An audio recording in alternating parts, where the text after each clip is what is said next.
এ বান্দা দুনিয়ার হায়াতটুকু যারা আল্লাহর ইবাদত করে করে কাটায়, আল্লাহ তাআলাকে মানিয়া কাটায়, আল্লাহ তাআলার জান্নাত তার জন্য অবধারিত। যেই মানুষ আল্লাহ তাআলাকে মানে না, আল্লাহর ইবাদত করে না, আল্লাহর নাফরমানি করে কাটায়, ওই মানুষটার জন্য আল্লাহর জাহান্নাম অবধারিত। এই বান্দা মাটি দ্বারা বানাইলাম, এই মাটির ভিতরে তোমাদেরকে নেব, আবার আমি আল্লাহ এই মাটি থেকে তোমাদেরকে তুলবো। তবে বান্দা জানিয়া নাও, এই দুনিয়ার ছোট্ট হায়াতটা আমি আল্লাহ কেন দিলাম? মাটি দ্বারা বানাইলাম, আবার মাটিতে তোমাদেরকে মিশিয়ে দিব। এই যে বানিয়ে পাঠাইলাম, মিশানোর পূর্ব পর্যন্ত ছোট্ট হায়াতটা কেন দিলাম?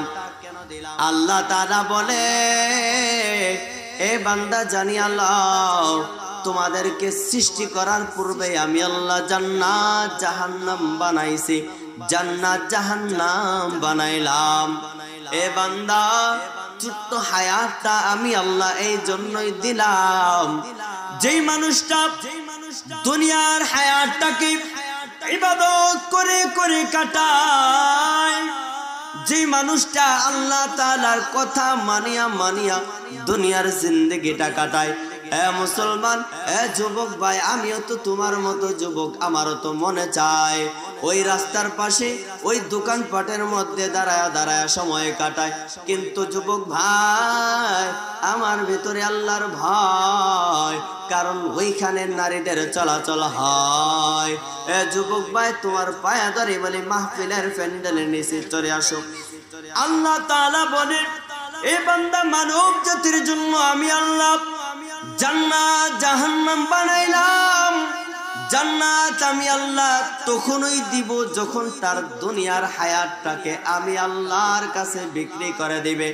আল্লাহ তাআলা বলেন, এ বান্দা, আমি আল্লাহ তোমার সঙ্গে ব্যবসা করি। কিসের ব্যবসা জানো?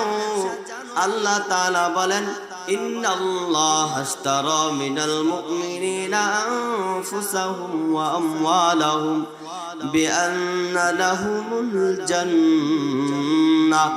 আল্লাহ তাআলা বলেন, এ বান্দা, তোমাদের সাথে আমি আল্লাহ ব্যবসা করতে চাই। আল্লাহ মানুষের সাথে ব্যবসা করতে চান। কিসের ব্যবসা করতে চান? আল্লাহ মানুষের সাথে জান্নাতের ব্যবসা করতে চান। আল্লাহ জান্নাত তোমাকে দিবে, মানুষকে দিবে, যদি